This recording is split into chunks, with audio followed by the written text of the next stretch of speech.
Les architectes disent de lui qu'il travaille comme un des leurs, ce qu'ils considèrent comme un grand compliment. Il sait proposer une écriture contemporaine et se définit volontiers comme un traducteur. Alors, j'ai tout pompé. Hein.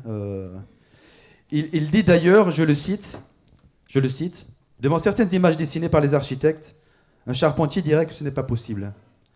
Au temps des cathédrales, tous les acteurs de la construction avaient le même langage. Aujourd'hui, ils vivent dans des mondes culturels différents. Mon rôle consiste à créer des passerelles. Mon rôle, Jacques Anglade.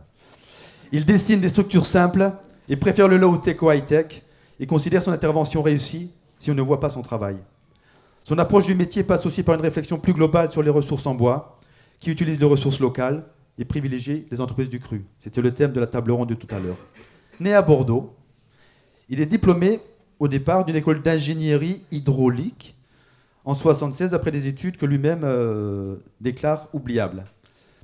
Une rencontre lors de la construction d'une bergerie dans le Larzac l'incite à apprendre le métier de charpentier à la Fédération compagnonique où il obtient son CAP en 1978. Vous avez compris, il est ingénieur, hydraulicien, il fait son CAP de charpentier. Il exercera ce métier à la campagne pendant 14 ans. C'est à Arc en rêve, en 1986, qu'il apprend l'existence d'un certificat d'études architecturales approfondies à Paris-Tolbiac. Il y rencontre en 1987 les membres de l'IBOA, institut rattaché à l'École polytechnique de Lausanne, dont il suivra le cursus en 1991. Après avoir travaillé comme salarié dans un bureau d'études, il crée son propre bureau d'études. Et depuis ce printemps, il a démarré une nouvelle aventure professionnelle en fondant Atelier Nao avec une jeune consoeur, alors j'espère que je ne vais pas écorcher son nom, Adela Chiouirea. Il n'a rien dit, c'est bon. Pour moi qui ne le connais que très peu, c'est surtout quelqu'un de particulièrement généreux et que les meilleures agences d'architecture s'arrachent. Je vous demande d'accueillir, comme il le mérite, Jacques Anglade, le parrain de la promotion 2015.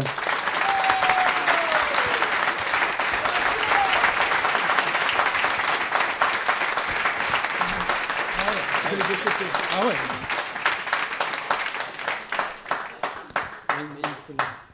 Ben, merci de cet accueil et merci à Eric d'avoir fait une introduction aussi convaincante. Et donc, ben, je suis très honoré d'être parmi vous. Et je suis aussi un petit peu intimidé parce que c'est une occasion, comme ben, l'a souligné Eric, de tourner une page dans la vie. Donc j'ai fait un discours qui est un peu lié à cette situation dramatique que vient de décrire Eric. Et le voilà. Votre situation, je vous le dis, sans joie et sans ménagement, est bien plus difficile que ne fut la nôtre. Votre destin personnel, d'une part, le destin de la culture, d'autre part, sont aujourd'hui des énigmes, plus obscures qu'ils ne le furent jamais. Hélas, jamais l'avenir ne fut si difficile à imaginer. À peine le traitons-nous en esquisse, les traits se brouillent, les idées s'opposent aux idées, et nous nous perdons dans le désordre caractéristique du monde moderne. Nous avons en effet, en quelques dizaines d'années, créé et bouleversé tant de choses aux dépens du passé, en le réfutant, les désorganisant, en refaisant les idées, les méthodes, les institutions, que le présent nous apparaît comme une conjoncture sans précédent et sans exemple. Un conflit sans issue entre des choses qui ne savent pas mourir et des choses qui ne peuvent pas vivre. Bon, ça c'était Paul Valéry en 1935, donc c'était bien torché, mais c'était pas moi. Donc, vous voyez, 80 ans après, les mêmes conjonctures catastrophiques se représentent, mais quand même, finalement, la vie continue. Et donc, je vais vous le faire maintenant autrement. Alors, est-ce que je peux avoir l'ordi ? Parce que je suis un petit peu dépendant, je vous avoue. C'est une autre dépendance. Tout a été rodé, mais je pense que tout ira bien. Alors, je suis très intimidé pour plusieurs raisons, mais une d'entre elles est celle-ci que on dit toujours, bon, les jeunes inscrits, mais en fait, même si tous ne sont pas jeunes, il y en a beaucoup qui sont très jeunes, et que donc, je suis très conscient que certains d'entre vous, puisque l'architecture est un métier qui permet de vivre longtemps, tout le monde n'est pas forcé d'atteindre la longévité d'Oscar, mais certains d'entre vous vont encore travailler dans les années 2080. Donc je voudrais que le message que je vous délivre aujourd'hui soit un message qui réponde, bien sûr, aux difficultés de la conjoncture d'aujourd'hui, mais aussi que ce message vous accompagne, c'est un petit peu orgueilleux, mais qui vous accompagne jusqu'en 2080 et au-delà. C'est bien le cahier des charges, Jacques. Oui, c'est l'idée. C'est l'idée. Donc, oui, maintenant je vais parler beaucoup plus fort. Mais ne serait-ce que pour couvrir la musique. Donc, j'avais donc 2 missions. La première, c'était de vous parrainer. Mais la deuxième mission, c'était de vous réconcilier, si possible, si tant est aussi que ça soit nécessaire de le faire, avec la matière. Quelle matière? Alors, matière, si pour citer, là, cette fois-ci, Paul Valéry, matière à doute. Et comme l'a dit, alors il faudrait que j'arrive à éteindre cette fenêtre. Voilà, merci. En fait, matière à doute, comme disait Paul Valéry. Et puis, ici, on est dans la patrie de Montaigne, donc je pense que le doute doit évidemment nous accompagner. Je ne suis pas du tout d'accord avec ce qu'a dit Eric, c'est-à-dire que l'architecte n'est pas celui qui doute et l'ingénieur celui qui sait. L'ingénieur, c'est celui qui sait qu'il doute, mais qui ne le dit pas, puisqu'il est quand même payé pour rassurer s'il est un peu... Donc il y a des doutes, bien sûr, et il y a aussi des scrupules.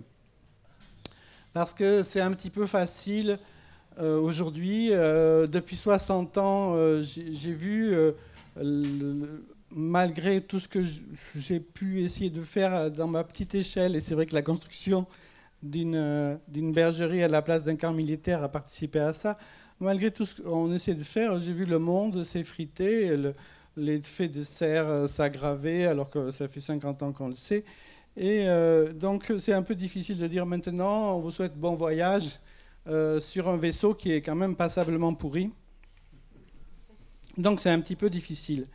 Alors j'ai fait cette conférence-là, puisqu'il s'agit de traiter l'immédiat et aussi le futur lointain, en 3 boucles.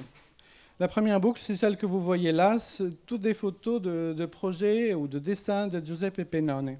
Et pratiquement tout ce que je vais vous dire dans l'heure qui vient, j'ai 1 heure, disons, tout est dit là. Tout est dit dans ces 3 dessins et 4 sculptures. Mais je vais quand même un petit peu le développer. Entre autres, une chose qui est dite, c'est... en fait, c'est quand vous regardez le tronc d'arbre qui est là, ici, là, ça va être l'image suivante, peut-être si tout va bien. Voilà. Donc, on s'aperçoit... Non, juste c'est l'image qui est là. Voilà, j'y arrive. Tranquillement, laissons la boucle se faire. Voilà. On s'aperçoit que dans un tronc d'arbre, en fait, les choses qui sont les plus vieilles, c'est un jeune arbre. Et les choses qui sont les plus récentes, c'est l'arbre vieux que nous voyons. Alors c'est un petit peu compliqué, mais... Donc le plus jeune et le plus vieux, le plus vieux et le plus jeune, Et l'idée, c'est d'aller un petit peu de couche en couche. Eric a bien, je pense, décrit un certain nombre de difficultés de la profession d'architecture aujourd'hui. Donc je vais essayer d'en parler d'abord d'une manière... dans un premier texte d'une manière très, très simple, comme qu'est-ce qui se passe aujourd'hui, quels sont les problèmes d'aujourd'hui, puis après on ira chercher un petit peu plus loin. Donc pour résumer, dans l'heure qui vient, je vais vous faire une histoire et théorie de l'architecture, une histoire de l'humanité, et même de la vie, on va dire depuis, non pas, même pas l'Antiquité, mais depuis la création du monde jusqu'à nos jours. Êtes-vous prêts? C'est parti. Alors, il faut remonter aux racines. Voilà une petite, je veux dire une petite intervention de Imre Makovec, qui était à l'exposition de Séville, et qui montre à quel point l'arbre... Alors là, par contre, il faut que je suspende mon cours. Voilà. À quel point les racines sont importantes, aussi importantes que la partie immergée, que la partie émergente de l'arbre. Donc je vais très rapidement, un peu à la manière d'Eric Wirth, mais un petit peu autrement, vous brosser mon parcours pour mieux faire comprendre d'où je viens, d'où va l'homme, qui est-il et où va-t-il. Quand j'étais petit, je pédalais dans les forêts landaises et je découvrais ces merveilles qui sont devenues depuis des objets muséals. ce qui a permis entre autres leur préservation, je ne m'en plaindrai pas. Mais le fait de les découvrir était pour moi un choc qui, je pense, m'a beaucoup appris. Je ne dirais pas quoi. Est-ce que j'ai appris quelque chose sur la structure? Est-ce que j'ai appris des choses sur l'architecture? Est-ce que j'ai appris des choses sur le fait d'apprendre? Ce qui est peut-être finalement la chose la plus importante. Je vous laisse libre de ça. Et voilà, me voilà en tant que charpentier. Comme dit Claude Nougaro, la vie, ça vous déguise en jeune. Et après, ça vous déguise en vieux. Mais on peut aussi se dire qu'on peut prendre une part plus active à ça et non pas juste accepter ce processus qu'elle vous déguise en vieux, mais qu'on se déguise nous-mêmes. Et là, je me suis déguisé en charpentier. Donc, comme l'a dit Eric, pendant 14 ans, c'est un chantier dans les Pyrénées, pourquoi pas. Et puis, j'ai découvert qu'il y avait des gens qui s'appelaient des ingénieurs structure bois. Je n'avais jamais imaginé que ça puisse exister, parce que ce n'était pas du tout dans mes conceptions. Mais j'ai joué à faire ça pendant 20 ans. Et j'ai donc saisi et vu ce métier d'ingénieur structure bois, comme j'ai pu l'écrire récemment, comme un métier de passeur. Alors, comme on est dans le sud-ouest, on va parler de rugby, donc il s'agissait de traduire des projets d'un langage dans un autre, puisque comme me l'a dit Eric, en fait, je pense qu'il y a vraiment un problème de langage, de cultures différentes, juxtaposées, et qu'on a des problèmes de compréhension. Donc il y a un métier de traducteur, mais on peut dire aussi de passeur. Donc on prend un projet des mains de l'architecte comme une balle, et on essaie, sans faire trop d'en avant, c'est-à-dire sans non plus anticiper trop de choses par rapport au projet, mais en comprenant bien l'intention, de la passer au charpentier, évidemment, le plus près possible de la ligne de but, sans perte de temps, mais aussi sans perte de flux d'énergie. Et ça, c'est une question très importante, c'est comment gérer la vie d'un projet comme un flux d'énergie collectif, où il s'agit d'essayer de faire en sorte que l'énergie globale soit la minimale possible. Il s'agit pas de faire comme les administrations qui se querellent entre elles et qui dépensent une énergie faramineuse dans ces querelles-là, mais d'aller ensemble vers le but. Et puis voilà 24 ans de ce métier-là, et j'envisage aujourd'hui de le faire différemment. Pourquoi ? Parce que j'aurais pu dire, ben oui, c'est bien, et puis maintenant je m'arrête, mais en fait il y a une certaine forme d'insatisfaction. J'ai un ami qui travaillait pour la filière de PACA qui me dit, mais Jacques, qu'est-ce qu'il y a? Ça va pas? J'ai dit oui, ça pourrait être tellement mieux. Et je pense que ça devrait être beaucoup mieux. Alors, la manière dont on travaille ensemble pourrait être beaucoup mieux. On a aujourd'hui quelque chose qui est un processus qui est enclenché depuis 150 ans, qui a été bien décrit dans un bouquin de Bernard Marais, et c'est l'abandon de la part des architectes de toute un abandon progressif de toutes les connaissances techniques. C'est quelque chose qui est extrêmement bien décrit dans l'introduction qu'a faite il y a quelques années Pierre Lajus, qui était lui-même parrain. J'ai absolument pas un mot à redire. D'ailleurs, j'aurais bien aimé pratiquement redire tout ce qu'il a dit, parce que c'est tellement exact, c'est tellement juste, que c'est exactement les mêmes choses, à savoir... vous, jeunes inscrits, récupérez ces savoirs, récupérez le contact avec la matière, récupérez aussi des moyens de transmission de vos idées, peut-être un peu moins, comment dire, informatiques que ceux que vous maîtrisez par ailleurs à merveille. Donc tout son discours me paraît extrêmement pertinent. Mais comment aujourd'hui arriver à lutter contre cette mainmise qui a été extrêmement décrite avec des chiffres implacables par Eric tout à l'heure, de l'ingénierie sur l'architecture, autrement que de se dire, vous, architectes, nous, quel petit bout on va prendre de ça, parce que sachant que c'est très intimidant, aujourd'hui on a des connaissances absolument encyclopédiques, il y a des réglementations à foison, il y a des tas de spécialistes qui vous disent non, non, touche pas à ça, je m'en occupe, mais à un moment il faut quand même prendre un petit truc, comme le disait Federico Fellini, on lui dit mais comment vous trouvez l'inspiration? Il disait je vois un petit bout de ficelle, je tire, c'est la queue d'un éléphant. Et là c'est pareil, vous allez prendre un petit bout de connaissance, ça va être, je ne sais pas, peut-être la thermique. Vous allez vous dire, mais pourquoi est-ce qu'on se fait assassiner par des thermiciens qui, à la fin, nous donnent toujours les mêmes diamètres de tuyaux? Pourquoi est-ce que les projets sont aussi défigurés par des acousticiens ou par des ingénieurs structure bois? Moi, j'ai envie d'apprendre ça et je veux saisir ce truc-là. Et après, je vais saisir cette petite ficelle et je vais arriver à découvrir quel est l'éléphant qui est derrière et arriver à le conduire, cet éléphant-là. Donc, je pense qu'il y a... Moi, j'ai rencontré quelqu'un qui est architecte, qui est comme vous, qui a prêté son serment il y a 2 ans et qui m'a dit, moi, je veux apprendre les structures en bois, je veux comprendre qu'est-ce que c'est. En plus, je suis roumaine, je suis d'un pays où il y a une tradition de construction en bois. Et donc, travaillons ensemble. Et petit à petit, le projet s'est fait. Et donc, maintenant, je suis comme vous. Je vais créer une société d'architecture qui va s'appeler Atelier Nao.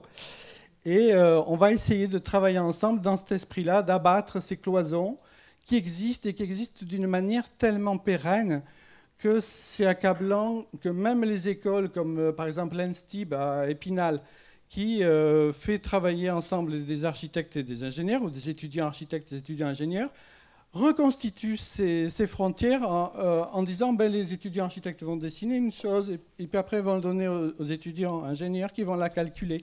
Donc, on est encore parti pour 3000 ans de ces divisions et c'est de ça que je pense qu'on étouffe, entre autres. Donc, comment récupérer ces savoirs? Ça, c'est vraiment quelque chose d'important. Là, j'ai fait qu'égratigner un peu la surface des choses, parce que pourquoi est-ce qu'on arrive à ces processus? Comment est-ce qu'on a pu détruire le monde? Comment est-ce qu'on a aujourd'hui cette situation catastrophique? Ça impose de regarder un petit peu plus loin vers le cœur de l'arbre que vous avez vu tout à l'heure pour voir un petit peu la genèse de cette histoire-là. Et on arrive au 2e chapitre de ce que j'ai à vous dire. Alors, c'est le nom de la manifestation, c'est Archipride.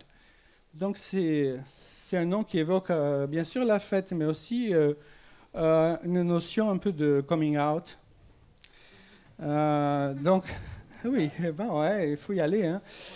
Ah oui, et donc je tiens aujourd'hui à faire part d'un coming out de mes convictions religieuses. Aujourd'hui, on entend parler beaucoup de toutes les religions monothéistes qui occupent une place sur la scène, mais alors absolument invraisemblable. Et moi, je tiens à vous dire que je suis animiste. Je suis animiste, et non seulement je suis animiste, mais j'ai une chose à vous dire, puisque vous direz, mais on s'en fout, après tout, hein, va à ton église animiste. Mais c'est que l'architecture est un animisme, ou alors n'existe pas. Ça, c'est plus violent. Mais donc, il va falloir faire ça. C'est une construction. Hein. Un discours est une construction. On est là pour construire, apprendre à construire. Donc, chapitre 2, petit 1. Nous naissons pourvus de sens, le toucher, l'ouïe, l'odorat, le goût. Et puis après, nous ouvrons les yeux. Je ne sais pas si vous avez remarqué les bébés. Et nous voyons. Et à l'inverse, aujourd'hui, on privilégie dans nos métiers, et particulièrement dans les revues, parce que l'odeur des revues n'est pas spécialement intéressante, on privilégie la vue. Et pourquoi? Parce que c'est ce qui nous relie le plus à l'intellect, qu'on met en haut. J'ai entendu il n'y a pas longtemps une conférence où le gars il disait en fait, les gens qui viennent dans certaines conférences, on a l'impression que le corps il est juste là pour porter la tête. Et cette vision-là, je pense qu'elle est dramatique, parce que c'est un peu l'homme occidental. Et ça, je pense que bien des soucis que nous avons viennent de là. Ça, c'est le petit 1. Et le petit 2, c'est que quand on arrive sur la Terre, on est investi d'un sens du sacré. Et ça, on peut faire hommage à Mircea Eliade, qui est donc roumain lui aussi, comme par hasard, et qui parle très bien de ça. Et c'est un sens du sacré qui est bien légitime, à ne considérer que la beauté de l'univers qui nous entoure. Qu'est-ce qu'il advient de ce sens du sacré? Il est capturé, confisqué par les religions instituées. Petit 3. Nous sommes animés du désir de nous accomplir dans la modification des rapports entre nous et aussi de l'univers autour de nous, en développant nos capacités physiques, intellectuelles et morale. Voilà les 3 points de départ de l'homme ou de la femme qui naît comme ça avec ses sens, ce sens du sacré et puis ce désir de s'accomplir. Et qu'est-ce qui se passe alors? Petit 1, enfin 2.1, les sens ont été peu à peu expulsés au profit d'un seul, qui est donc celui de la vue. Dans nos métiers, qui parle d'un bâtiment doux à toucher? Et pourtant, en Extrême-Orient, on touche un bâtiment. J'ai fait visiter des projets en Isère à des Coréens. Ils arrivaient, ils fermaient les yeux. J'étais très vexé. Et ils commençaient à toucher le bois. Puis ils se regardaient, ils rouvraient les yeux, ils se regardaient. Je disais, non, non, ça ne va pas. Et alors, en fait, parce que c'était leur appréciation des choses. Pourquoi vous croyez que quand on est au Japon, il faut se déchausser? Vous croyez que c'est pour le travail de la ménagère? Le travail de la ménagère, hélas, ils s'en fichent complètement. Ça, c'est pas très joli, mais c'est comme ça. C'est parce que c'est un tel plaisir de marcher sur ces planches de bois et c'est un tel aussi plaisir de contribuer avec ses pieds à l'usure des planches de bois, à œuvrer à l'usure de ce bois, que, évidemment, tout ça va ensemble. C'est un plaisir qu'on donne et c'est un plaisir qu'on prolonge. Pour les gens qui vont venir après, on contribue à patiner les choses avec les pieds. Donc le toucher, évidemment, ça c'est un petit temple près de Tokyo, avant c'était Kyoto, là avant c'était à Kyoto, mais peu importe les localisations. Les tatamis, qu'est-ce que c'est pareil. C'est du toucher. C'est vraiment quelque chose, bon à voir, bon ok, mais c'est de l'odeur, bien sûr, mais c'est aussi du toucher. Donc, il y a plein de théoriciens de l'architecture qui sont allés au Japon, sont revenus en disant oui, les proportions, les trucs, les machins, mais en fait c'est un pays extrêmement sensuel où si on ne voit pas que c'est des questions de goût, de toucher, on passe complètement à côté. Donc ça c'est sur le toucher, mais on pourrait parler aussi du goût. Ça, vous voyez, ça c'est le parquet des 1000 tatamis, vous voyez à quel point les milliers de gens qui sont venus ont contribué à polir cet espace-là. On pourrait aussi parler du goût, bien sûr, parce qu'ici on est dans un pays de vin et qui ne subodore pas qu'en buvant un délicieux Bordeaux que le chêne il est pour sa part d'une manière ou d'une autre. Là, j'ai parlé des pieds, mais on peut parler des mains. Quand vous voyez les poteaux qui sont là, vous voyez bien que s'ils ont pris cette couleur à cette hauteur-là, c'est pas pour rien. Et si on dit toucher du bois, dans un bâtiment hospitalier que j'ai fait il y a une vingtaine d'années, il y avait des poteaux comme ça. Et les gens, c'était un IRM, donc ils ne savaient pas en entrant si c'était un cancer au cerveau qu'ils avaient ou pas. Donc ils touchaient les poteaux, mais pour se rassurer, mais parce qu'il se passe quelque chose d'autre dont nous allons parler. Donc ça, je pense que c'est déjà comment réintroduire les sens dans l'architecture, d'essayer d'oublier un peu juste de cette espèce de obnubilation de la vue. Ça permet aussi de réintroduire le corps. Parce qu'on est devenus des gens plats qui regardent des écrans plats. Je suis désolé de vous le dire.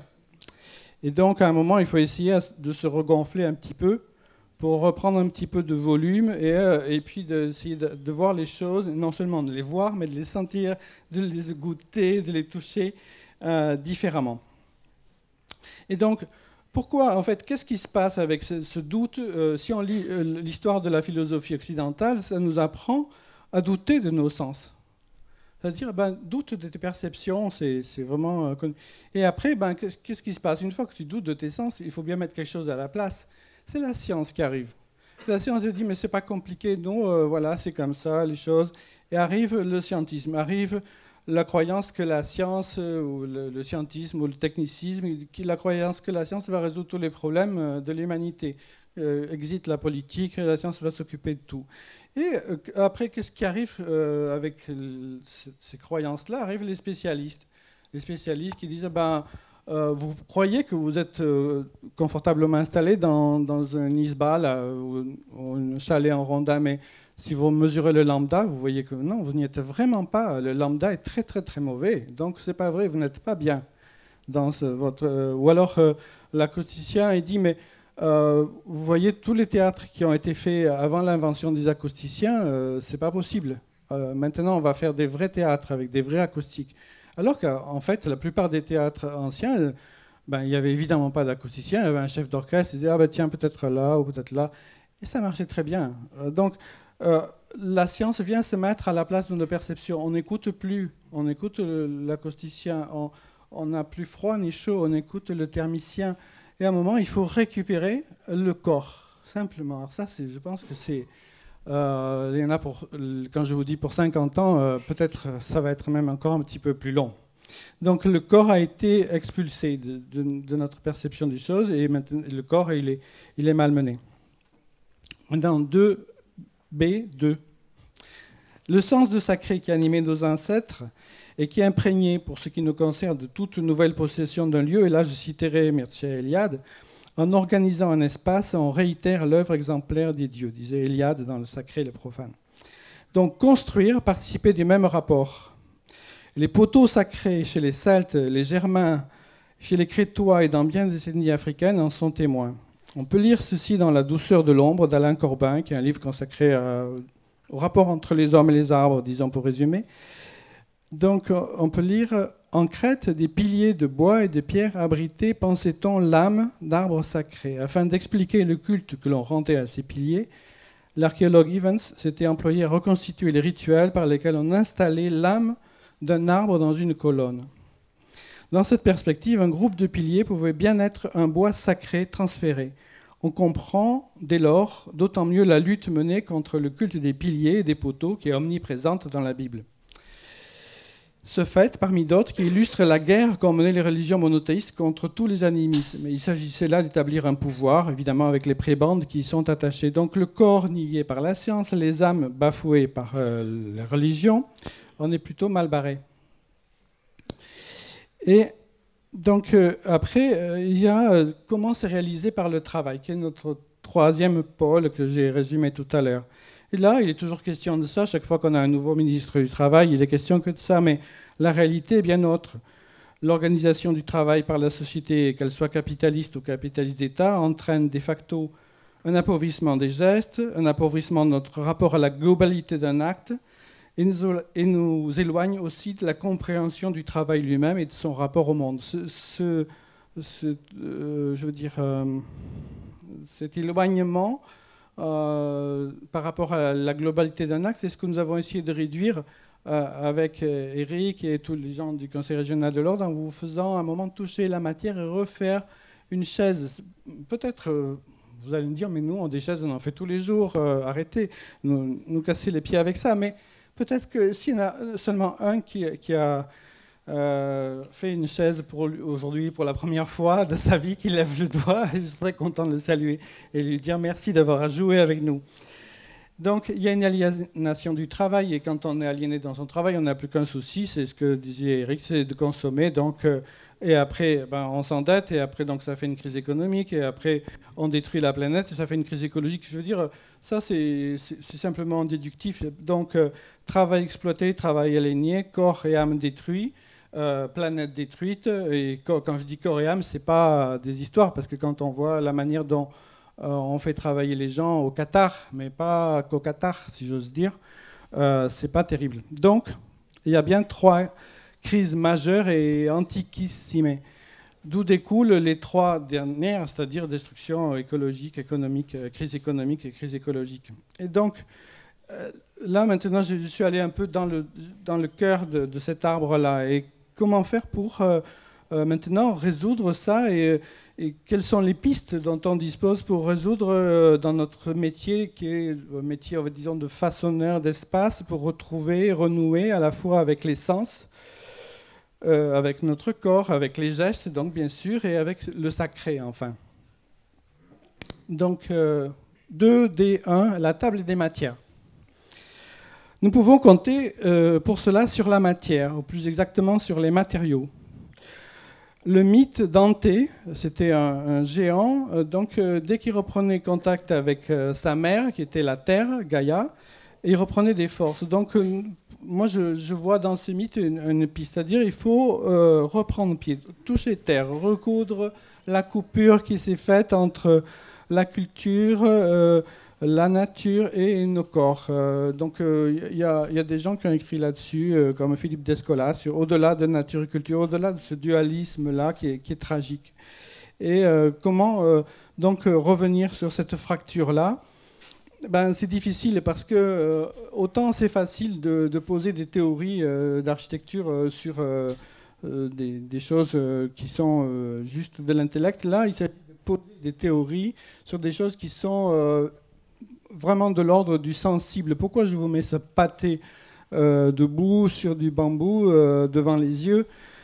C'est parce que c'est de ça qu'il est question. C'est peut-être... comme le disait Piranesi, qui est un vieux copain, col sporcar si trova. Ça veut dire, il faut se salir. Vous vous êtes sali un petit peu, pas trop parce que vous aviez les combinaisons blanches, mais vous avez peut-être sûrement pris des échardes, un petit peu de résine sur les doigts.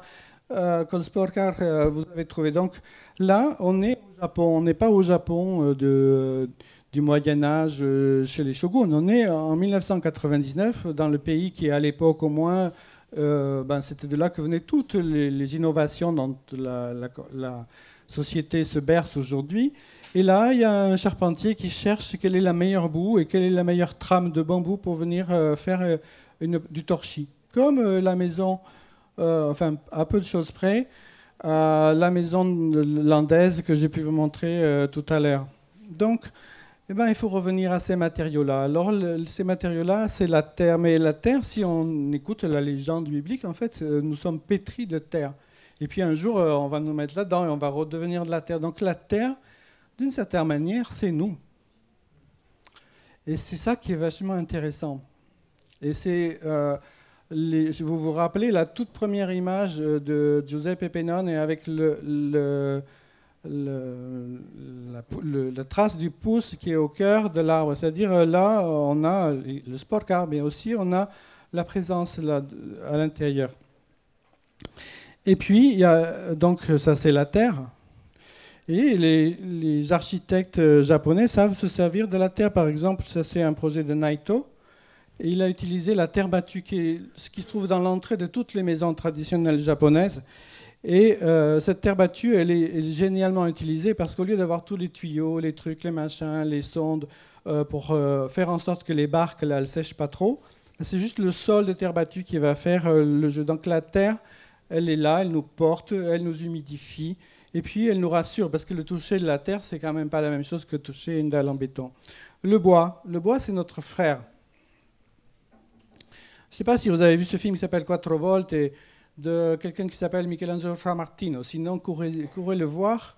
On peut le trouver en DVD. Et Framartino est architecte. Alors, si ça peut vous contribuer à l'apprécier, en fait, mais s'il n'était pas architecte, il serait quand même un cinéaste génial. Et donc, il montre la transmutation des âmes entre un berger, les chevreaux, un arbre, du charbon de bois. Donc, l'humain, l'animal, le végétal et le minéral, et tout ça, ça tourne, c'est 4 volts, c'est 4 tours, ça, et voilà. Donc l'arbre, c'est notre frère. Et pourquoi je vous montre cette photo-là? C'est un gymnase qu'on a fait pas très loin de Grenoble avec un architecte, évidemment, avec un charpentier, évidemment. Et on s'est trouvés tous les trois dans ce chantier-là. Nous avions tous les trois 50 ans. Les arbres que nous avons mis en œuvre, qui faisait à peu près ce diamètre de 50 cm, puisque tout le gymnase est entièrement fait avec des troncs d'arbres, avaient le même âge. J'ai trouvé ça, cette coïncidence troublante, comme si nous étions nés à un moment, pas, je veux dire, il n'y a pas une prédestination comme ça pour faire ce gymnase, parce que des gymnases, personne n'en a à foutre. En fait, on est bien d'accord que ça ne sert à rien. Mais on est nés et on s'est retrouvés là, tous ensemble, étant nés peut-être tous dans la même année. Il y avait quelque chose qui, à un moment, en tout cas moi, m'a fait ressentir ce sentiment de fraternité qu'il y a du vivant. C'est ce dont parle Descola dans Au-delà de nature et culture, le livre que vous devriez lire. Il n'est pas architecte, mais vous devrez quand même acheter son livre, qui parle au début de ça, les tribus. Indienne pour qui l'homme il va chasser le singe, c'est son frère, la femme elle cultive des légumes, ce sont ses sœurs, et en fait il n'y a pas de limite, tout est dans le même monde. Et puis, il fait le tour du monde. En fait, on s'aperçoit que c'est la même chose en Sibérie, c'est la même chose en Asie, c'est la même chose en Afrique. Et en fait, du coup, les religions monothéistes, elles ont des soucis à se faire parce qu'elles sont ultra minoritaires dans cette conception-là. Et je trouve qu'il y a vraiment de quoi faire. Alors, je ne savais pas comment faire la transition entre le bois et la pierre. Mais je me suis dit, on pourrait passer quand même par quelques ouvrages qui me laissent vraiment béant d'admiration. Et surtout quand on sait une chose, c'est que les gens qui ont fait ça, ils ne savaient ni lire ni écrire. Ils ont fait ça, simplement, comme ça, avec des transmissions de savoir-faire, plutôt peut-être que de savoir. Donc ça, c'est le Farinier de Cluny. Ça, c'est l'église d'Acier, dans le Lot. Et voilà une transition possible entre le bois et la pierre. Mais il y en a une autre. C'est ça. Voilà les troncs qui ont servi à faire le gymnase de tout à l'heure. Mais voilà ça aussi. Parce qu'en fait, ça, c'est l'acropole, mais vu comme ça. Vous pouvez faire comme ça ? Oui, c'est tellement joli. Une fois, il y avait des photos à l'envers. L'autre fois, à l'école d'ingénieurs, ils ont tous fait ça. Oh, je les aurais croqués pour une fois. Je les aimais, les ingénieurs. Et en fait, c'est du vivant. Et toutes les pierres calcaires, calcaire, c'est des coquilles. Vous pouvez lire le très joli livre de Cosmic Comics d'Italo Calvino avec l'histoire d'une coquille, enfin non, d'un mollusque qui invente la coquille pour séduire. Et donc il invente la coquille pour faire le beau. Et puis après, ça fait des pierres. Donc voilà ce que ça peut donner quand on commence à empiler pierre sur pierre. Ça, c'est un projet avec Gilles Perrodin, avec qui j'ai énormément de plaisir à travailler. Et donc, bien sûr, vous n'allez pas gagner beaucoup de sous, hein, ça c'est sûr. Mais celui-là de projet, je peux vous dire, vous, nouveaux inscrits, tout ça, que c'est celui où j'ai gagné le moins d'argent. Et c'est celui qui m'a donné le plus de plaisir. Alors, vous voyez, peut-être qu'on peut arriver à s'arranger comme ça, à trouver des solutions dans la vie. Voilà, c'est ce qu'on peut faire avec la pierre. Donc, les matériaux, c'est ça. Mais il y a aussi le verre. Le verre, c'est magique. À un moment, on a inventé de chauffer de la pierre et on met du feu dans de la pierre. À un moment, ça devient de la lumière qu'on conserve sous forme de transparence. Alors, je pourrais vous montrer une photo de verre, mais on verrait que ce qui se passe de l'autre côté, c'est pas intéressant. Donc, je trouve que le papier est beaucoup plus doux. Le papier est beaucoup plus mystérieux. Le papier nécessite beaucoup, beaucoup moins d'énergie. Le papier permet de cacher des choses et d'en remontrer. Il a une fragilité, une légèreté. C'est le matériau de l'avenir. Il y a des gens qui ont inventé de faire des parpaings en carton. Je trouve ça très bien parce que j'ai fait des immeubles de logement et on se demandait à quoi servaient les parois de ce turbois. Des parpaings en carton auraient beaucoup mieux fait l'affaire. Et c'est aussi, quand on parle de matériaux recyclables, ça c'est les petites pastilles en papier qu'on met quand il y a un accroc. Parce qu'il y a une dispute conjugale, ou je ne sais pas, le bébé a mis le doigt, ou le samouraï a passé le sabre, on ne sait pas. Ah, donc on met une petite fleur en papier. Donc petit à petit, la vie de... quand on voit une maison où il y a beaucoup de fleurs, on se dit, oulala, là, l'harmonie ne doit pas régner dans le ménage. Bon, alors bien sûr, je pourrais vous montrer d'autres matériaux, mais j'essaie juste de vous faire aimer cela. On pourrait parler de la fonte, parce qu'en fait, qu'est-ce qui s'est passé en 1840 ? Grève des charpentiers, on dit « exit les charpentiers ». On a inventé l'acier, on a des ingénieurs qui vont nous calculer ça. Donc maintenant, on va faire une société où on peut contrôler la production, et puis on va contrôler aussi les gens qui produisent, et ça va marcher, vous allez voir. Après, on a inventé l'acier, on l'extrude, on le lamine. Enfin, vous voyez la parabole qui est un peu derrière tout ça. Le béton, on le fait passer par le feu, on le moule et tout va bien. Donc en fait, qu'est-ce qu'il y a ? Il y a des formes de production, il y a des formes de déqualification du savoir-faire qui s'adaptent tellement bien à des matériaux que ces matériaux ont des rôles royaux aujourd'hui. Et donc, par contre, ce qui se passe, c'est qu'il y a la résistance des matériaux. Donc je vais vous faire un cours de résistance des matériaux.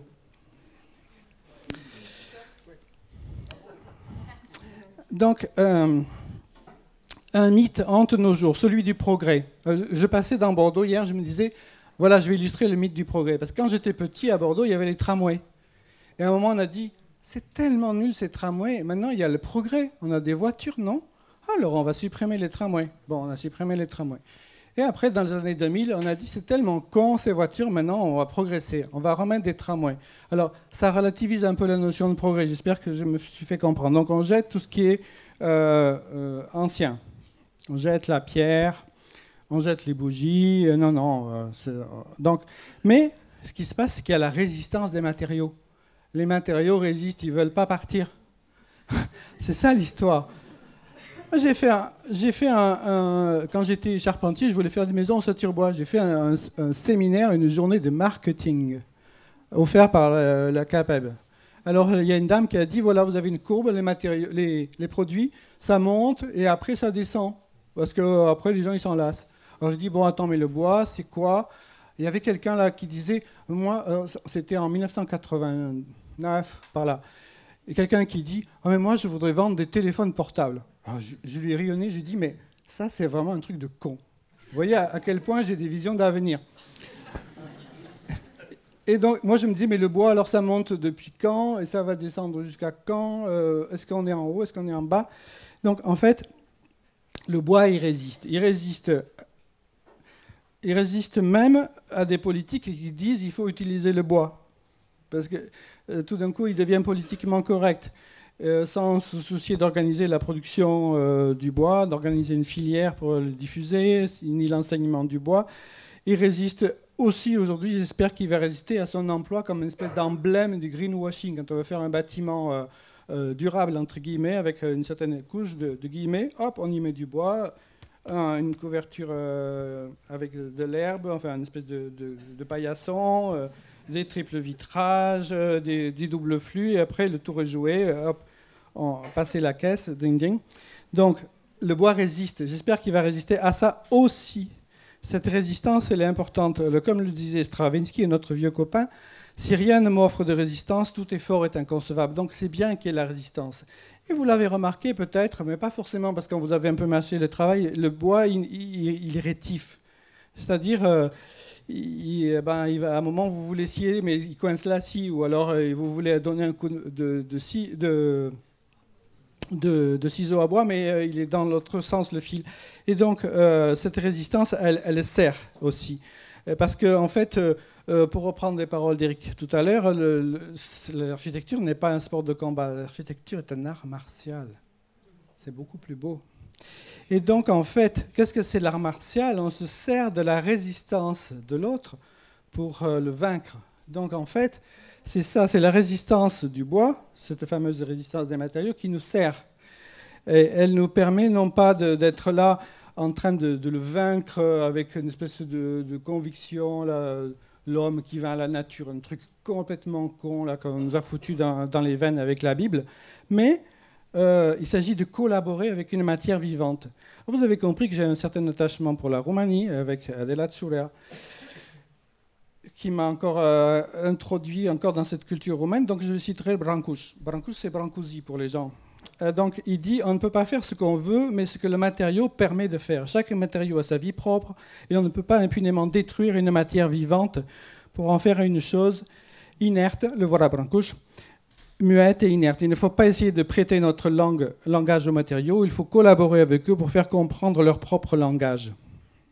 Faire comprendre leur propre langage. Donc c'est un peu la même chose que ce que disait aussi Louis Kahn, c'est-à-dire qu'est-ce qu'elle me dit, qui était cité tout à l'heure, qu'est-ce qu'elle me dit, la brique. C'est-à-dire il s'agit de comprendre qu'est-ce que c'est ce matériau en face, qu'est-ce qu'il nous dit, évidemment, d'où il vient, où il va, en quoi il nous parle. J'ai montré Brancuș, mais on pourrait montrer aussi Zadkine, qui lui prend ça et puis il fait ça, c'est-à-dire qu'est-ce qu'on peut faire si on écoute vraiment le matériau. Si on dit, on est l'un et l'autre à égalité, on n'est pas en train dans une position surplombante. Donc maintenant, vous comprenez un petit peu mieux qu'est-ce que je veux dire. Voilà les mêmes Zadkine au Japon. Donc la boucle est un peu bouclée. Et qu'est-ce qu'on appelle l'animisme si on suit le dictionnaire de langue philosophique de Foulquier, édition PUF de 1969? C'est l'attitude qui consiste à attribuer aux choses une âme analogue à l'âme humaine. En fait, les enfants, ils ont ça. Si ils se font mal avec la bicyclette, ils donnent un coup de pied à la bicyclette parce que la bicyclette leur a fait mal. Et ils ont très bien compris eux, que la bicyclette avait une âme, mais c'est beaucoup plus large. Il n'y a pas que la bicyclette qui a une âme, c'est avec les bicyclettes encore. Mais c'est beaucoup plus large que ça. Donc ces cultures animistes, elles sont partout. Elles sont, et puis, qu'est-ce qui se passe? C'est qu'on est complètement ébloui, confondu et incapable de refaire tout ce qui a été fait au Japon. Et là, je vous montre une image particulièrement probante. Je la montre depuis 20 ans, parce que là, on ne sait plus distinguer entre l'arbre qui est là et les poteaux qui sont là. Et donc, on ne sait pas refaire ça. Enfin, il y a des gens qui savent refaire, oui, parce qu'ils se sont transmis ça. Mais aujourd'hui, un ingénieur bois, il ne sait pas le faire. Un ingénieur de bureau de contrôle, il ne sait pas dire oui à ça. Surtout s'il y a des typhons, des tremblements de terre, 300 kg de neige. Mais par contre, ça existe. Ça veut nous dire, nous sommes là.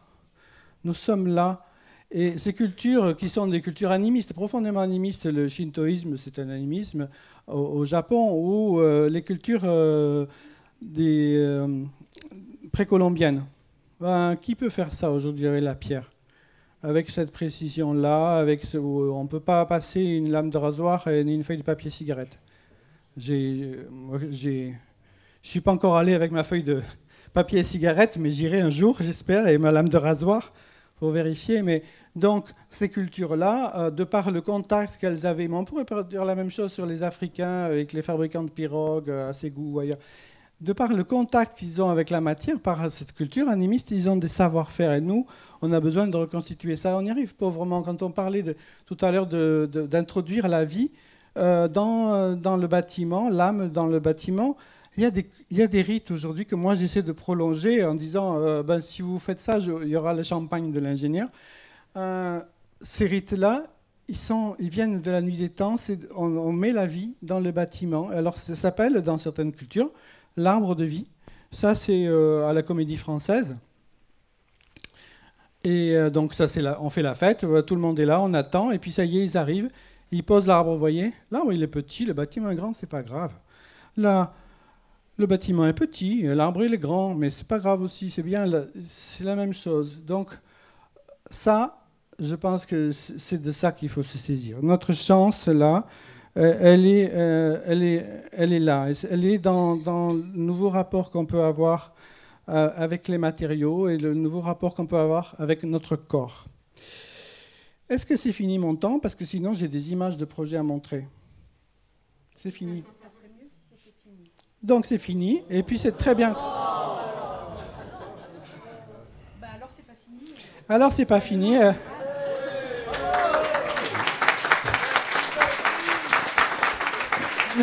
Alors, c'est un bis extrêmement rapide. J'ai un copain qui est venu faire une conférence à Marseille.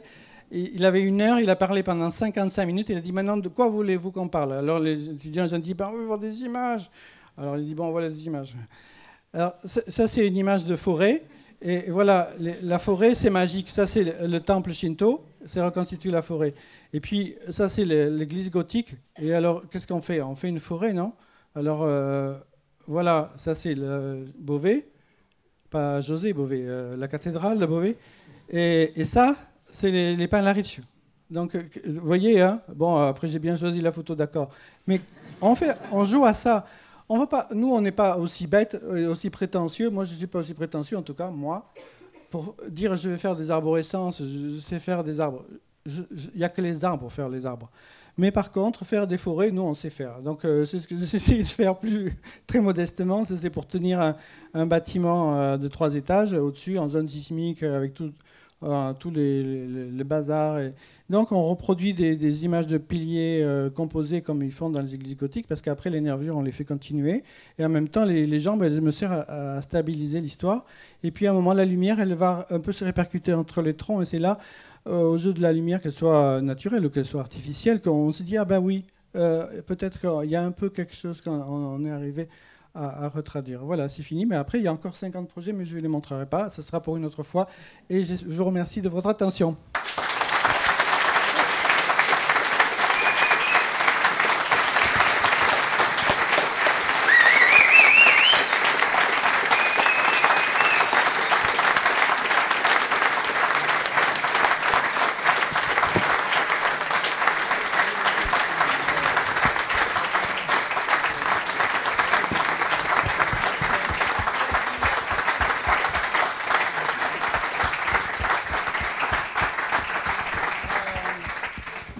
Si vous avez des questions, vous pouvez soit faire ça à l'ancienne, vous allez sur mon site et vous me posez des questions par l'intermédiaire de mon site, soit vous faites ça avec le nouvel truc, vous faites Atelier Nao, ça existe même sur Facebook, Et là, vous avez aussi les coordonnées. Vous faites Atelier Nao, vous nous questionnez. On essaiera de répondre à vos attentes. Merci de votre attention et bon courage pour la suite. Comme je suis le parrain, il y avait encore un petit mot à dire, c'est que vous avez pu constater que les cadeaux, c'est toujours décevant. Moi, ma marraine, elle me donnait des cadeaux toujours décevants. C'était toujours des chapelets, des bibles, que des trucs qui m'ont affermi. Je la remercie du fond du cœur parce qu'elle m'a affermi dans mes convictions religieuses animistes. Parce qu'en fait, j'ai compris que c'était vraiment de la merde, les monothéismes. Donc, maintenant, je vais vous faire le cadeau du parrain. Et ça va être le plus court chemin entre une idée architecturale et une autre personne à qui vous devez transmettre cette idée. Je me suis dit, j'allais vous acheter 40 ordinateurs. Et puis finalement, je me suis dit que finalement, les crayons, c'était mieux. C'était beaucoup mieux. C'était beaucoup plus efficace. Donc, je vais vous offrir à chacun un crayon. Vous allez me haïr.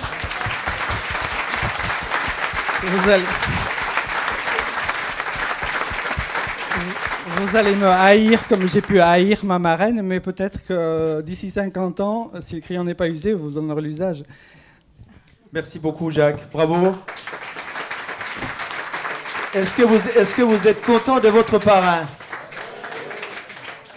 Merci beaucoup. Enfin, vraiment, on est vraiment très ravis de t'avoir accueilli pour le discours que tu as apporté, pour ton humour, pour la façon dont tu as intéressé les gens. Et puis, comme quoi, faire un CAP de charpentier, ça cultive. Hein.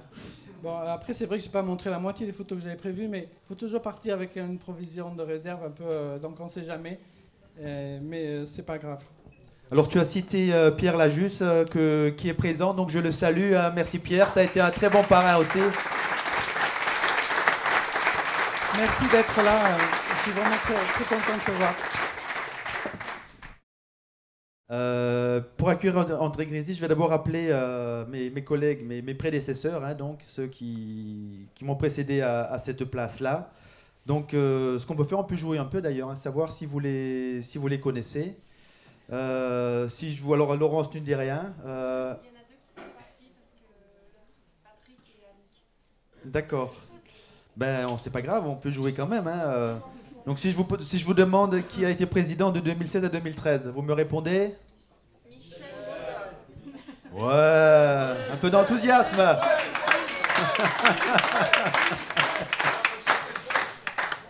Qui a été président de 2004 à 2007? Patrick 2002 à 2004.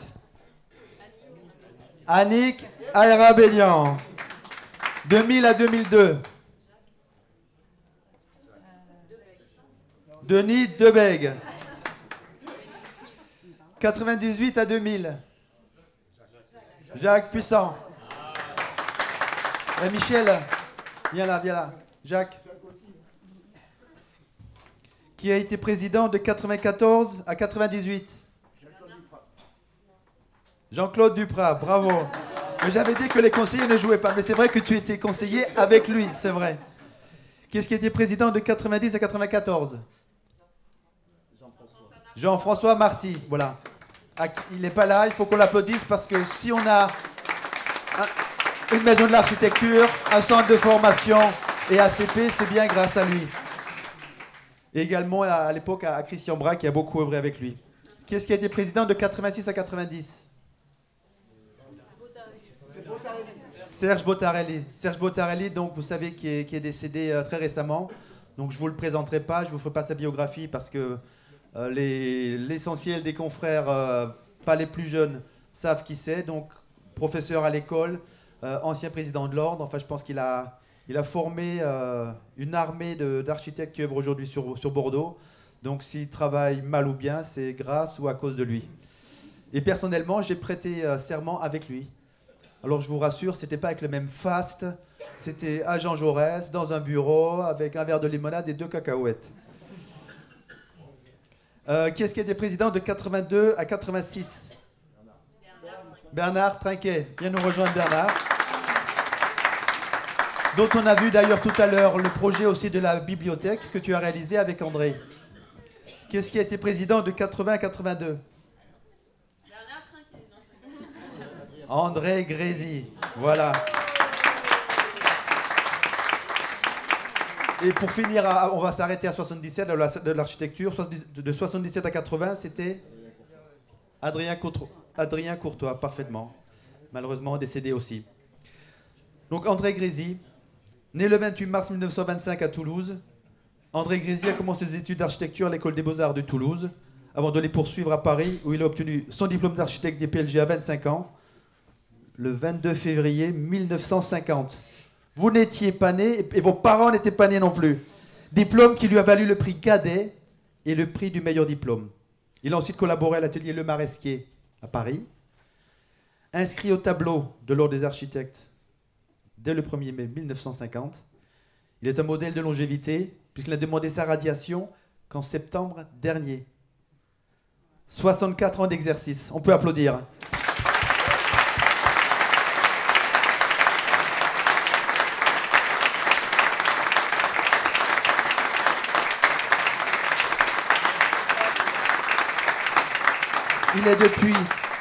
Il est depuis architecte honoraire, donc par décision du Conseil du 5 septembre.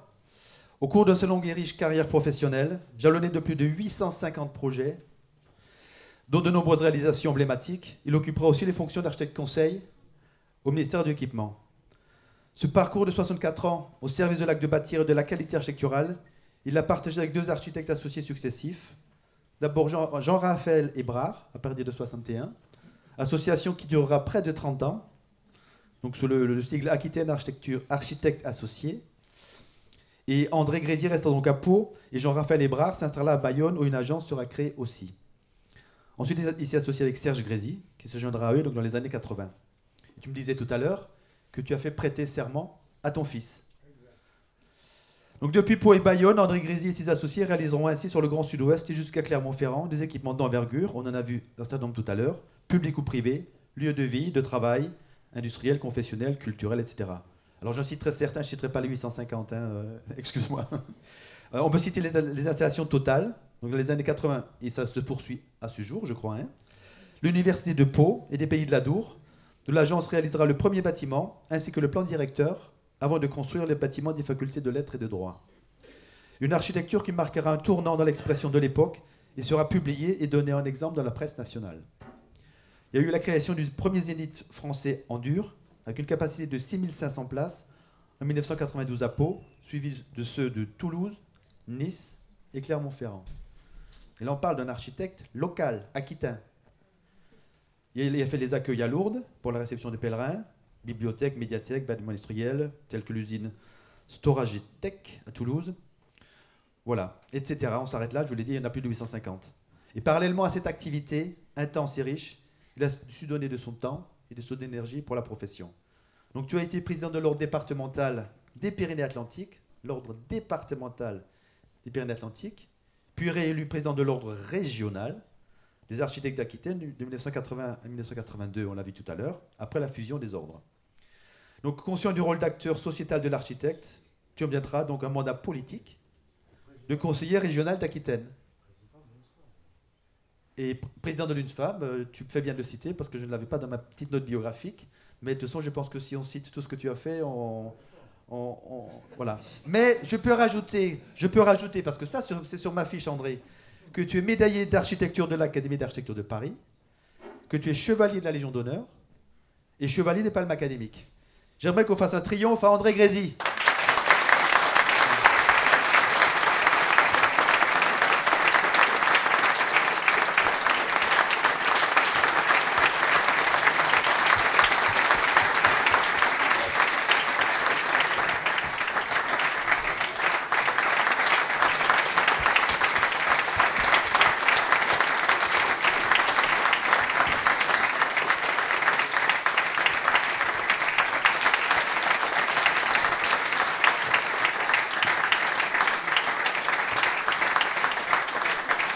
La parole.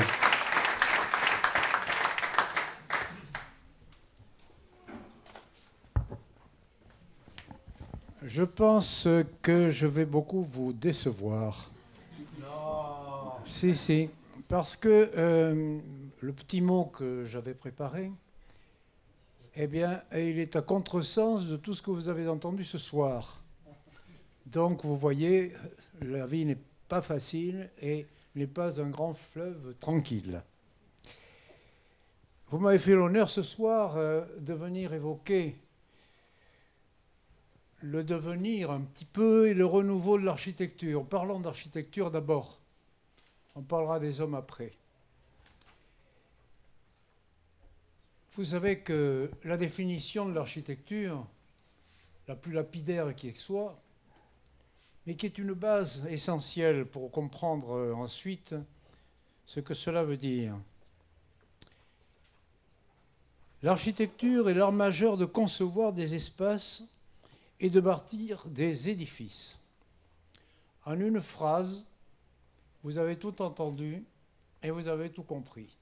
Après, le reste n'est que broderie sur le thème.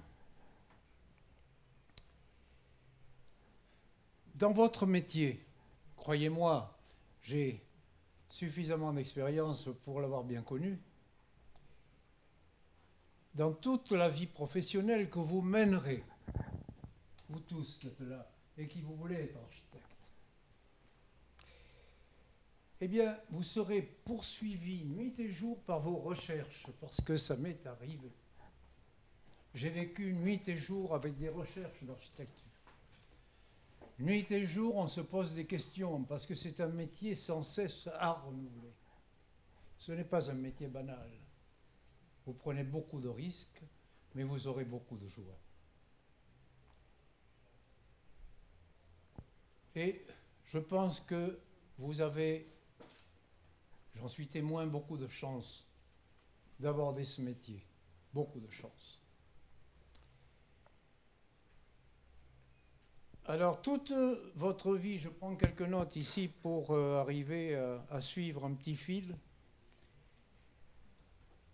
Dans tout ce que je vous disais à l'instant, dans toute votre carrière professionnelle, vous serez poursuivi par l'architecture. Vous ne vous en rendez pas compte aujourd'hui, mais croyez-moi, vous serez poursuivi par l'architecture qui ne vous lâchera jamais. Nous avons, dans le film que vous avez vu, il y avait une partie des choses que nous avons réalisées. Et je m'étais permis de faire quelques commentaires pour parler un petit peu de ce que nous avions fait et pourquoi nous avions fait ces choses-là. Bon, le temps ne nous le permet pas. On va simplement abréger, si vous voulez, ce que j'allais vous dire. Et il y a une chose que j'ai remarquée dans ma vie professionnelle, c'est que bien souvent, lorsque vous réaliserez quelque chose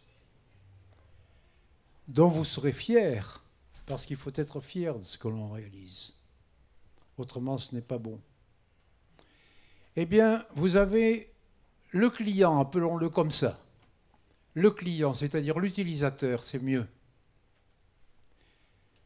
qui, lui, prendra possession, aura vécu ce qu'il a généré, et finalement, il estimera sortant de son imagination, et quelque temps après, sera oublié l'architecte qu'il a conçu pour être appréhendé par l'utilisateur. Et ça m'est arrivé bien des fois. C'est là une des clés du succès.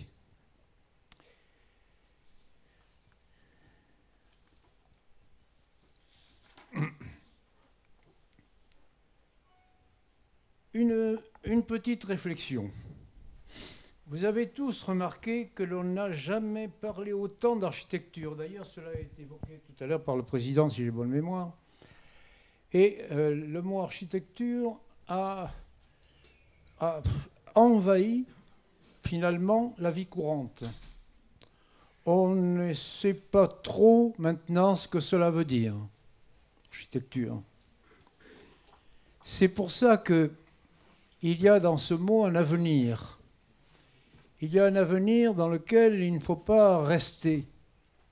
Tout à l'heure, j'ai entendu des choses très intéressantes, toujours un petit peu pessimistes d'ailleurs pour moi, pour dire que l'architecte, finalement, il va être le seul garant, finalement, de la qualité architecturale, le seul garant. J'ai lu dernièrement avec intérêt que pour avoir franchi des progrès techniques qui sont souvent extrêmement importants, la bureaucratie, elle, s'empare et par des nouvelles réglementations, cela a été évoqué tout à l'heure aussi. Son obsession, c'est le risque zéro. On fait des règles, on fait des obligations pour toujours essayer le risque zéro. Mais vous, architectes, vous devez accepter la part d'incertitude. Et à ce prix, vous refuserez la philosophie, la philosophie, c'est pas mal, et l'immobilisme. Personnellement, maintenant que je suis dans une fin de carrière qui a beaucoup donné, et par vice et par plaisir, et pour moi, c'était, si j'avais pu continuer encore, je l'aurais fait. C'est-à-dire que j'ai arrêté il y a 1 an ou quelque chose comme ça.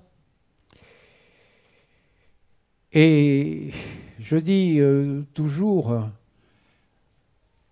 aux jeunes que je rencontre, que je peux rencontrer, je pense à l'avenir de l'architecture parce que elle va être cette notion de plus en plus demandée par le public et par les utilisateurs. Demandée pourquoi? Parce que ce sera une valeur ajoutée que l'on recherchera et qu'il faut soutenir et qu'il faut promouvoir. Ça ne se fait pas tout seul. Donc aujourd'hui, où tout cet aréopage de jeunes me comble, eh bien je dis que l'avenir, finalement, c'est vous qui le détenez. On ne peut pas attendre tout des autres. On doit donner de soi-même. Dans ce métier en particulier, nuit et jour, on donnera. Tout à l'heure, le président de l'Ordre a eu raison d'écrire que l'architecture est un combat. Mais j'ajouterai que dans tout combat, il y a un vainqueur. Et le vainqueur sera peut-être vous qui êtes là ce soir. Merci d'avoir écouté ces petits mots qui venaient du cœur et qui vont quelquefois un petit peu ébrécher tout ce que l'on a dit tout à l'heure. Merci.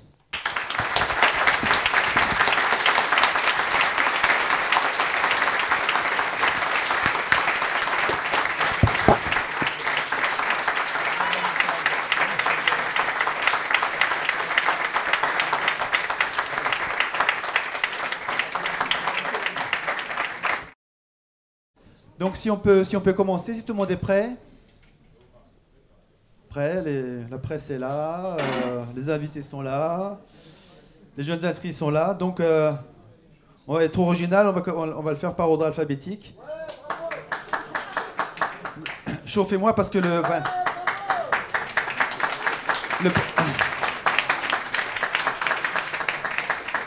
premier nom est un peu compliqué. Donc j'appelle Eric Alcabez Gariboldi.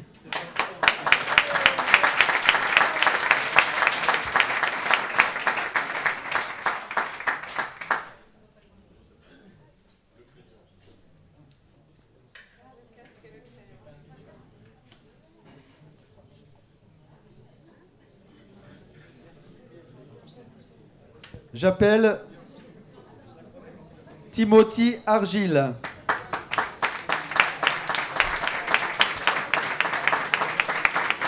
Oh. Timothy Argyle. Argyle. Timothy Argyle.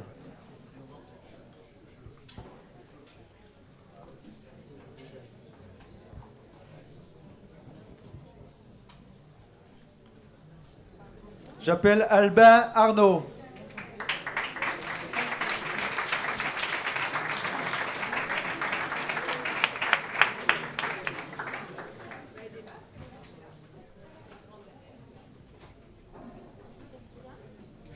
Éric Balthazar.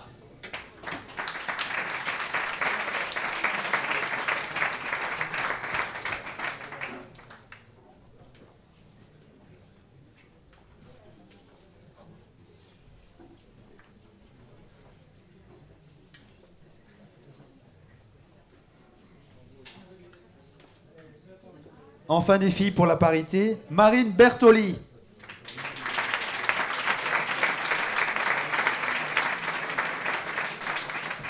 Marine. Marine. Clémence Boutin.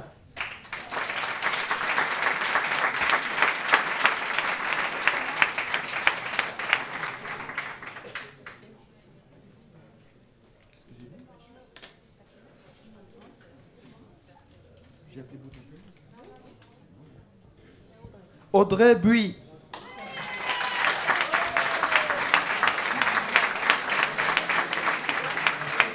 Apparemment, Audrey a des supportrices.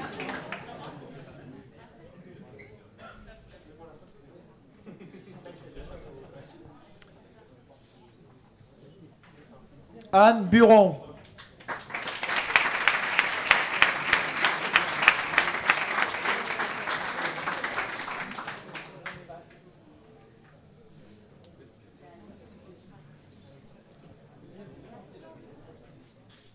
François Chaudieu.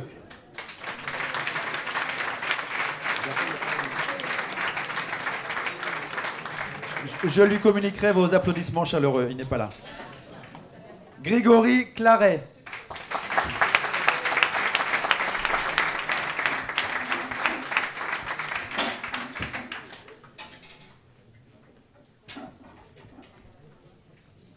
Éric Golobert.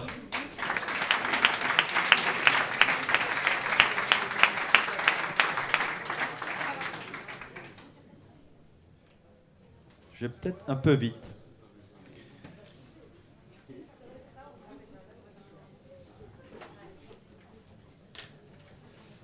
Stéphane Coriou.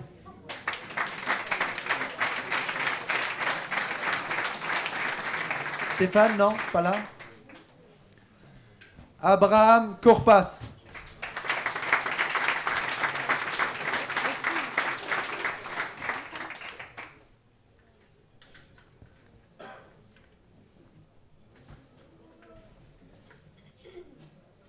Jean-Baptiste Coutenceau.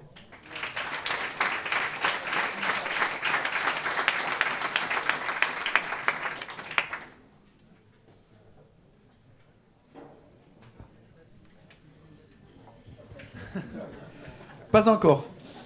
Clémence de Selva.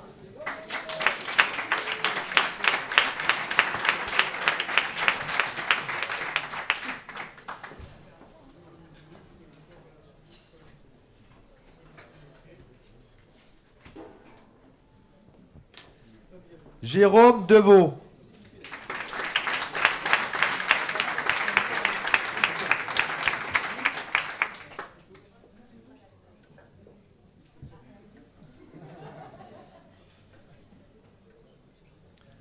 Magali Doucet.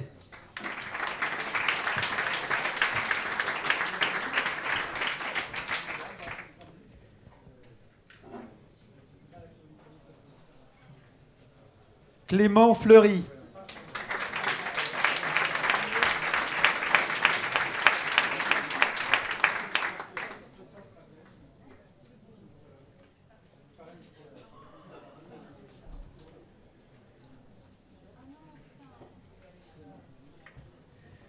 Delphine Gramaglia.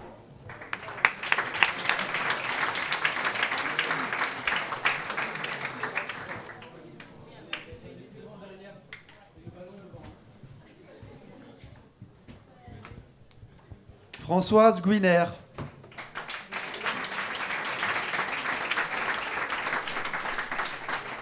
Je lui ferai passer. Virginie Ituria.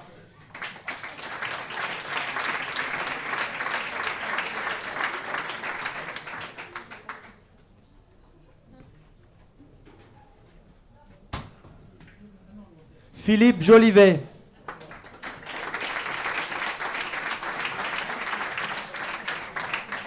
Je lui transmettrai Caroline Joly.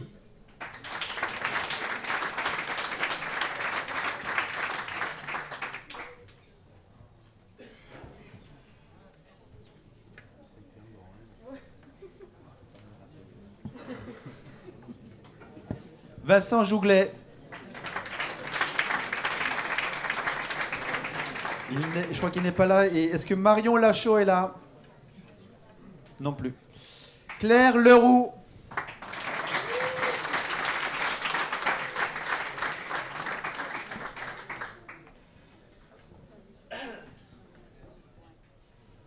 Sacrée promotion, hein. Mathieu Lebec.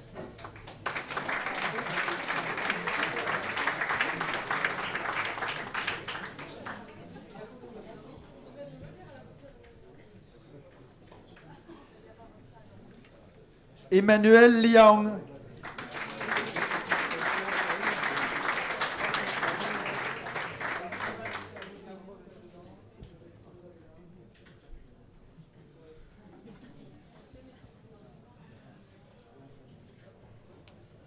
Renaud Loisel.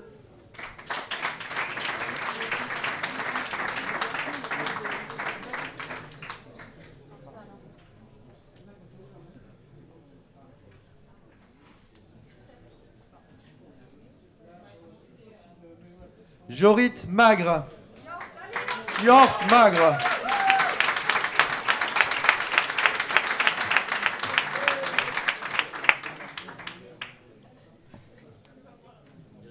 Je suis envahi.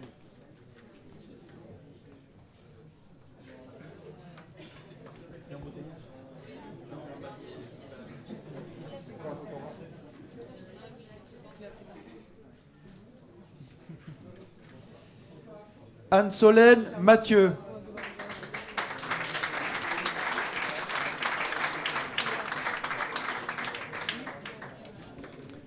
Louis Mogin.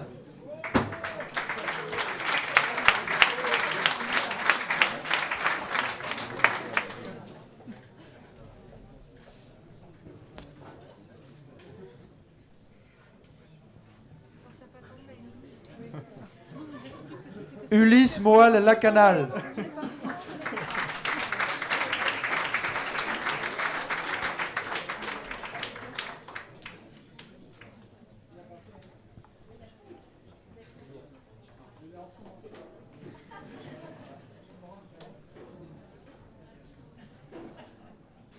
Fière allure.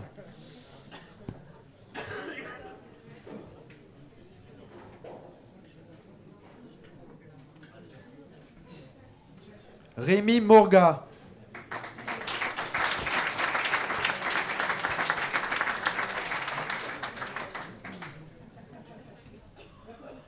Jacques Nartegael.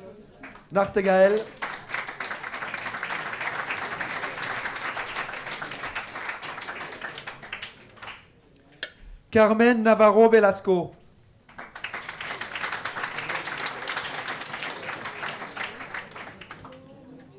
Bertrand Hautemer.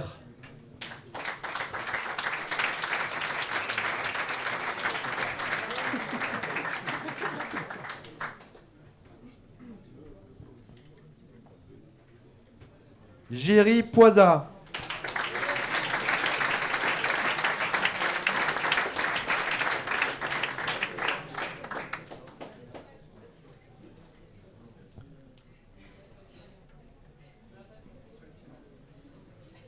Antoine Pradier.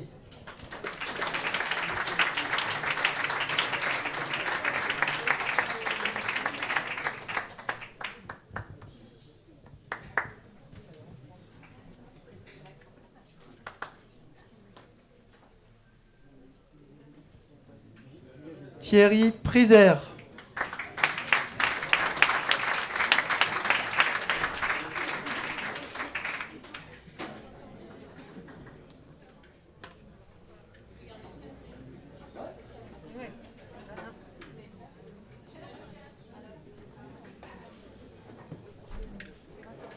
Margot Puch-Pelipenko.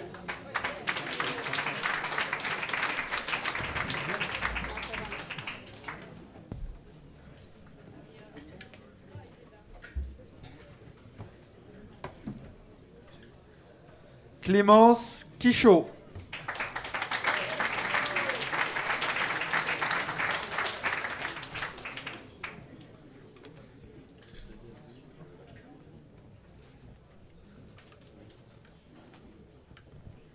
Cécile Renaud.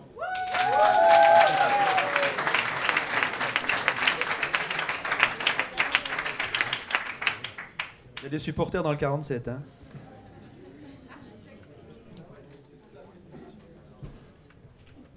Camille Ricard.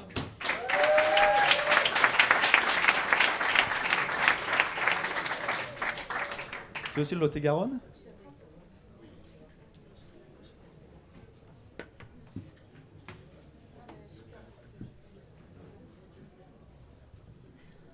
Juan Antonio Rizos.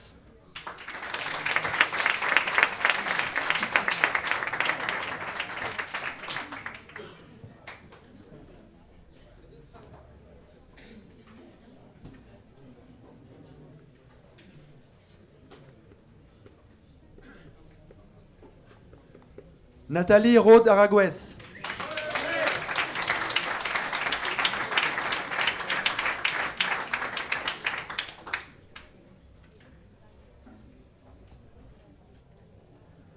Thomas Sabatier.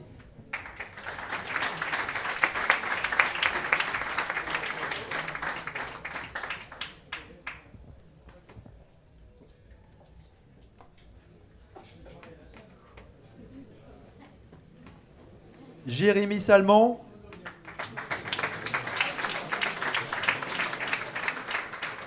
Anna-Isabelle Sanero.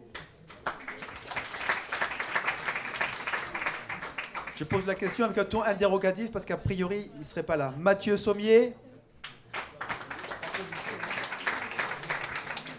Cyril Tognuti. Iker Uruza Pena.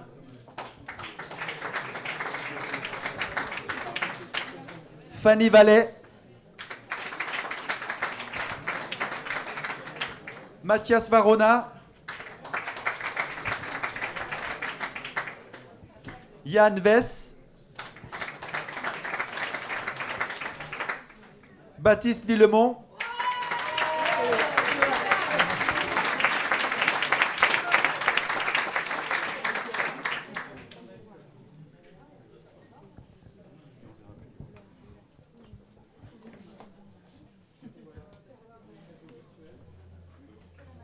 Et pour finir, Myriam Weiland.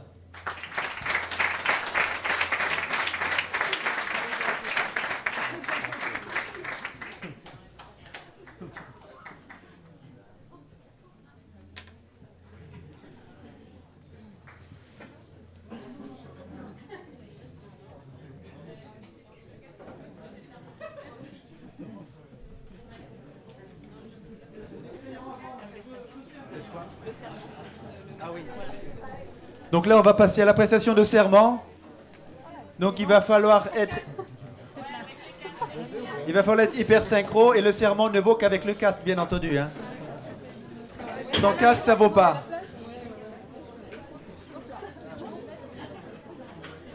S'il y a des petits à mettre devant, ça veut dire les grands derrière, mais c'est la même chose. Non, non, non, non, non, non. La vie est dure. Bon, vous avez vos pompes. Donc pour le public, c'est marqué derrière. Hein. Donc surtout, vous regardez. Je vais essayer de donner le ton. Hein, je ne le connais pas par cœur, mais vous l'avez sous les yeux. Vous êtes prêts? Les photographes sont prêts? Plus fort.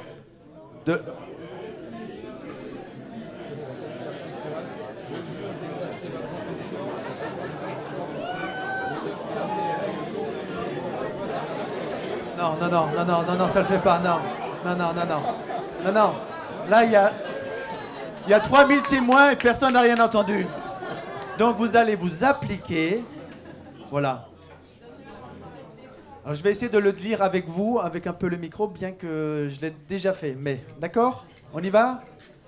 Dans le respect de l'intérêt public qui s'attache à la qualité architecturale, je jure d'exercer ma profession avec confiance et probité et d'inscrire la loi sur l'architecture dans le code et vendredi.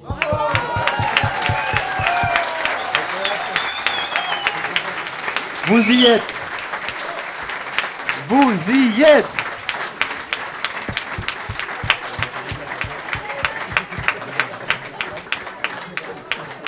Donc là, on va faire une photo de groupe avant d'aller boire un verre. J'invite peut-être les anciens présidents à venir devant.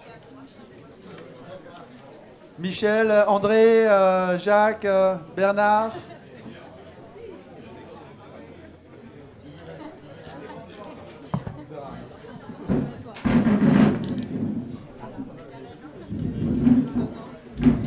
Le marin au milieu, avec le ballon.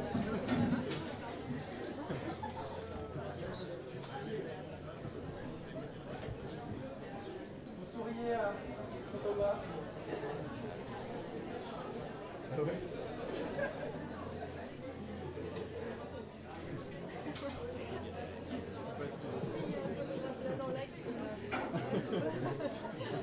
C'est OK? Merci beaucoup et je vous invite donc au verre de l'amitié à faire la fête de l'Archi Pride, je vous le rappelle.